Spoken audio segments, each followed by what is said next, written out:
At the time, I looked at myself as dying. I wasn't going to make it out the hospital at that point, the way I looked and the way I felt. I didn't think I was going to make it out the hospital. So, and being alone made it that much easier. I went to the point of attempting to commit suicide. And I wanted to die at that point. I told him to take all the equipment away from me and just let me go home and die. But I didn't have a home to go home and die to. I can remember the day very vividly when I was walking in the front door of the house. They were wheeling someone out to an ambulance to take them away to the hospital. So Kim called and said, well, would you be down here the next day and choose a room and so forth? So I said, I'm on my way. Well, I felt very welcome. I mean, I really did. As you can see, I have a lot of junk. Bonaventure House. Well, you want to speak to Brother Jim, do you? Right, okay. Look, he's not available at present. I could take a message.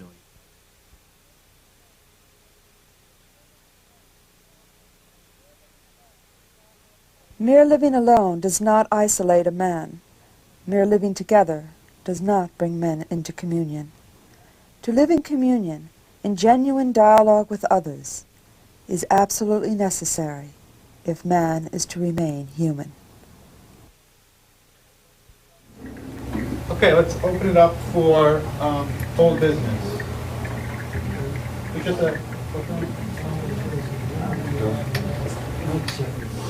Well, I'll get some little stuff taken care of real fast. Tonight, Father Pat will be here for Mass, and that'll be at 5 p.m. For those of you interested, whether you're Catholic, Jewish, whatever, and you want to join us, you're welcome to join us tonight, and we'll be in chapel. Also tonight is the Irish Trinity Step Dancers. This is the World Champion group. The bacterium Salmonella is a frequent contaminant of poultry, meat, raw milk, and eggs. Campylobacter infections are also a problem and tend to be recurrent in people with AIDS and later stages of HIV disease.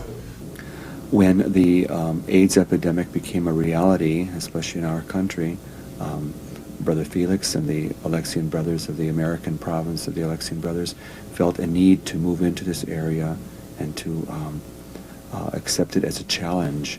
But by and large, our experience of coming together as a community has been a very beautiful experience. Unlike some of the other facilities in the United States where people simply come and have a place to park their shoes at night, period.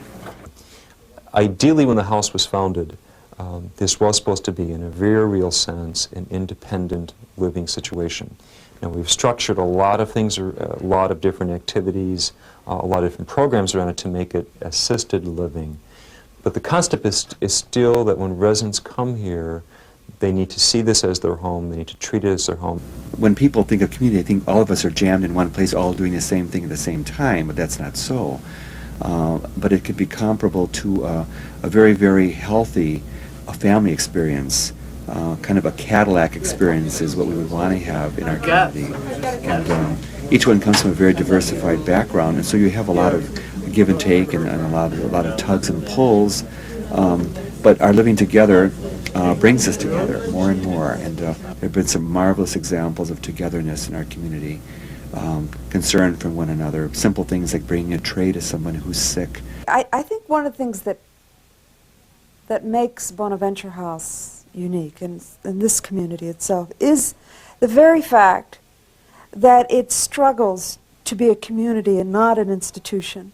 People often glamorize this notion of community. They assume that people living together with AIDS would be the tie that binds people together.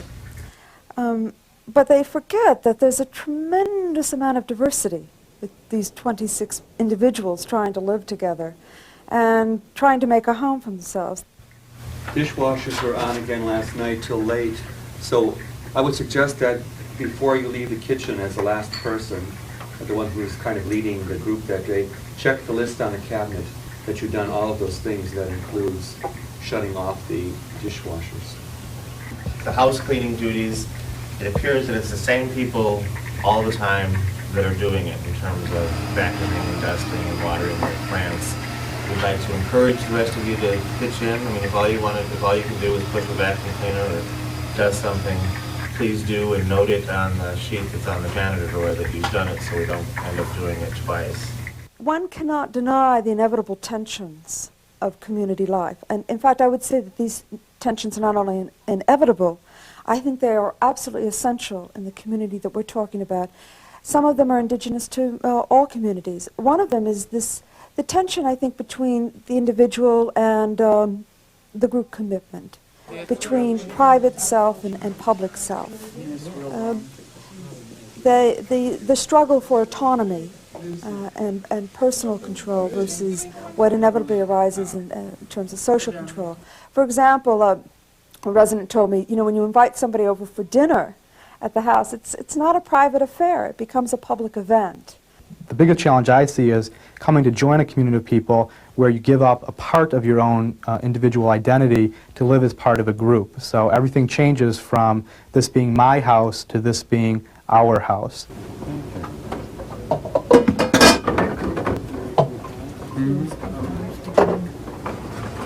I look at this as being my house, and I handle it that way. I clean up all over, places that I don't even necessarily go. And it's really no serious rules. We're pretty much free here. Rules. Let's talk about the rules. Rules, to me, are necessary sometimes, but I could do without rules because I know how to, act. I know how to carry myself. So it's bad that we've had to do this, but people just don't show up to their duties. They're using this disease, instead of them going along with this, flowing with this disease. What they're doing is they're using it as an excuse. It's a crutch. Well, I can't dry the dishes because I'm tired. I didn't go down because I got the sniffles. Man, you can have the sniffles and do your duty. Yeah, my idea of community living is to be flexible, to do your share. I mean, if you do what's required, or what's required of you, without complaining, without making an issue of it, if everyone just did what they were supposed to do, there would be no problems. You know what I mean? The kitchen duty situation seems to be a big issue, has been a big issue since I moved in. But we try to work as a community. There's a list made up every month, who does the dishes, who dries the dishes, sets up the table, puts out the salt and pepper and all that. We all complain about dishes and pots and pans and everything. That's the usual thing, and that's usually the most serious thing. It really gets on my nerve when I hear the bitching about KP duty, or the bitching about, if you ask someone to vacuum the hall, you thought you've asked them to fly to the moon. Those kinds of things irk me a little bit.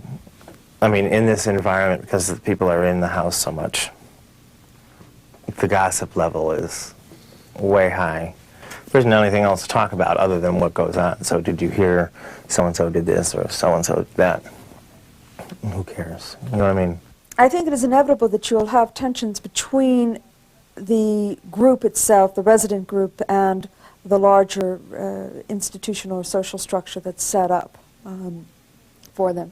And fortunately, they anticipated that tension. I mean, they have house meetings every week, mandatory house meetings where everyone comes together, and they try to work out some of those tensions to develop some consensus within the overall community.